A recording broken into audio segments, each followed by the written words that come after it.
부동산 논란의 여파가 대통령 지지율에도 영향을 미쳤습니다. 지난 17일 한국갤럽 조사에서 이재명 대통령이 직무 수행을 잘하고 있다는 평가는 54%로 지난달 조사보다 1%포인트 떨어졌습니다. 한국갤럽 조사 기준 대통령 취임 이후 역대 최저치입니다. 국민의힘은 휴일에도 공세의 끈을 놓지 않았습니다. 이재명 정부의 부동산 대책은 재앙이라며 김병기 원내대표 등 여권 인사 다수가 토지거래 허가구역 내 주택을 보유하고 있다고 지적했습니다. 이번 조치는 사실상 국민을 투기꾼으로 낙인 찍은 거래 통제 정책입니다. 대출문은 닫히고 전세는 사라지며 실수요자는 절벽 끝에 내몰렸습니다.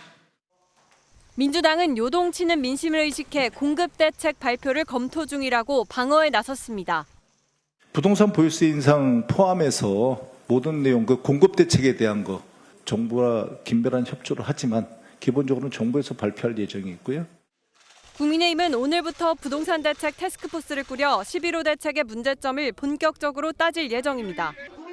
이번 국정감사에서는 조희대와 김현지에 이어 부동산 정책이 또 하나의 핵심 정쟁으로 떠올랐습니다. 서울 광진구의 400세대 규모 아파트 단지입니다. 전용 157제곱미터의 전세 낀 매물이 나와 있는데 오늘부터 갭 투자가 막히다 보니 규제 전 신고가보다 8천만 원 낮은 가격에 급매로 올라와 있습니다.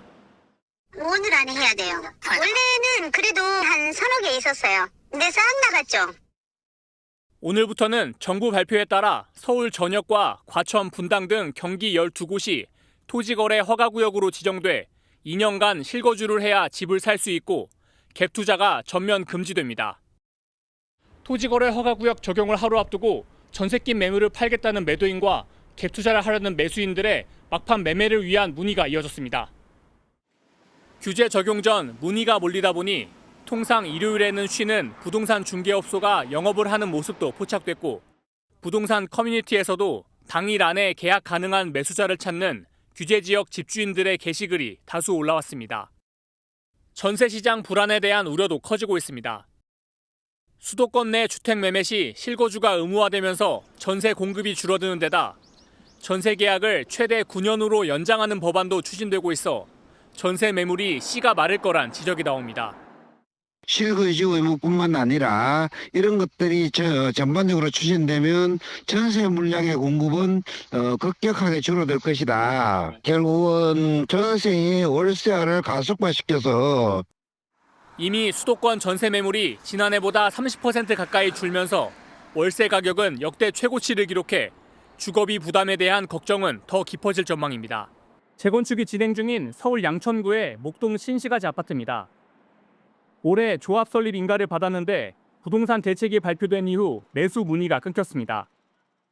발표한 걸로는 10년 거주해야만 할 수 있다는 얘기. 얘는 한탄없이 매매하고 다 했는데 발표가 되고 난 게 아예 올 수도 없어요.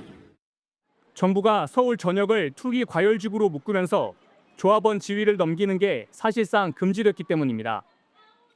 재건축은 조합 설립 인가, 재개발은 관리 처분 인가를 받은 단지는 입주권을 넘겨받아도 새 아파트를 받을 수 없고 현금으로 청산됩니다. 서울 내 재건축 재개발 구역 중 214곳, 총 15만 8천 가구의 조합원 매물이 사실상 팔 길이 막힌 겁니다. 예외도 있지만 10년 거주, 5년 보유 요건을 채운 1주택자나 상속 등 극히 일부에 불과합니다.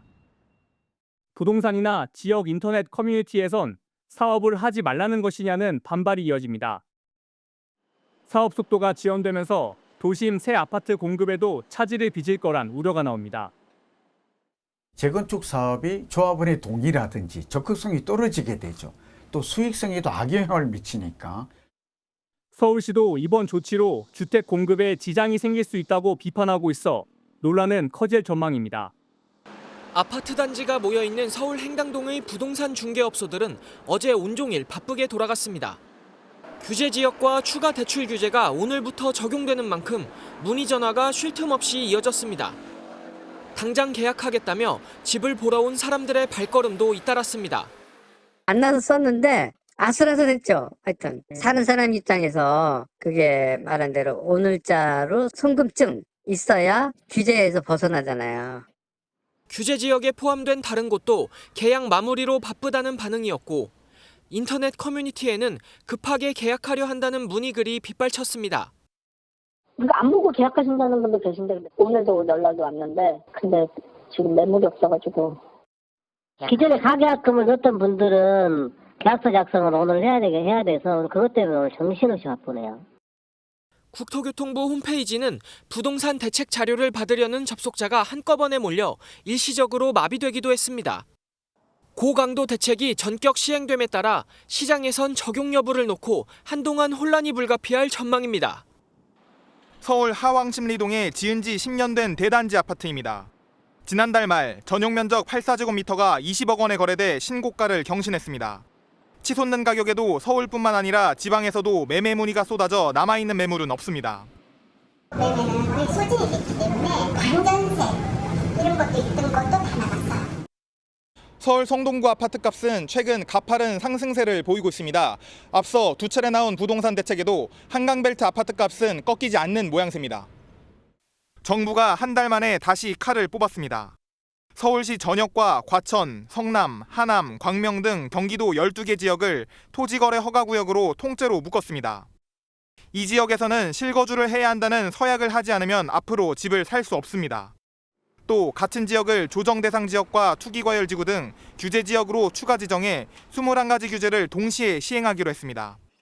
대상 지역은 무주택자가 집을 살 때 받을 수 있는 대출 금액이 집값의 40%로 줄어들고 주택 추가 구매 시 높은 취득세를 내야 합니다. 토지 거래 허가 구역과 규제 지역을 확대 지정해서 가수요를 차단하겠습니다. 토지 거래 허가 구역은 오는 20일부터, 규제 지역 지정 효과는 당장 오늘부터 시행됩니다. 서울 양천구 목동 신시가지 3단지.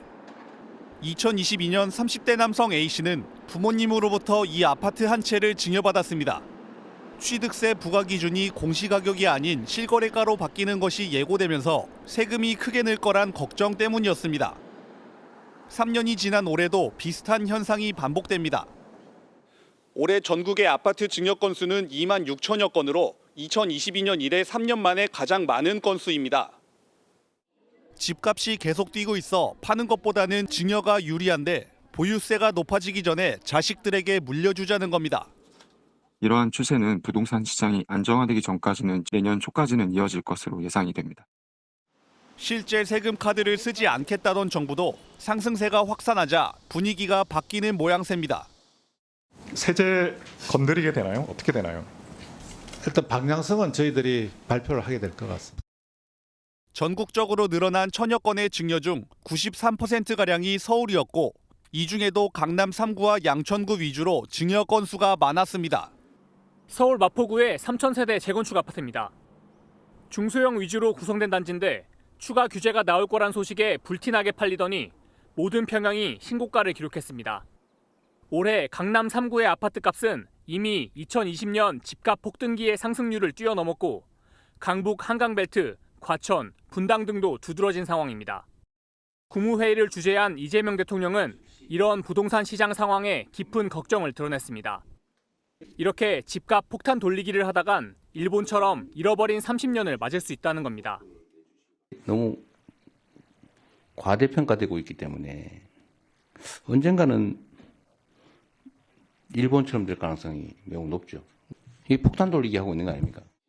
그러면서 관계 장관들에게 이번 주에 강력한 부동산 대책을 발표할 것을 주문했습니다. 시장 교란이 일어나거나 아니면 비정상 가격이 형성되는 것은 반드시 막아야 됩니다. 정부는 막판까지 대책의 수위를 저울질하고 있습니다. 풍선 효과를 막기 위해 서울 전역을 폭넓게 규제 지역으로 지정하고 토지거래 허가구역 카드도 직접 꺼내들 태세입니다. 대출 규제를 더 강화하는 방안도 담길 예정인데 보유세 인상 등 세금은 향후 카드로 남겨놓을 거란 관측이 나옵니다.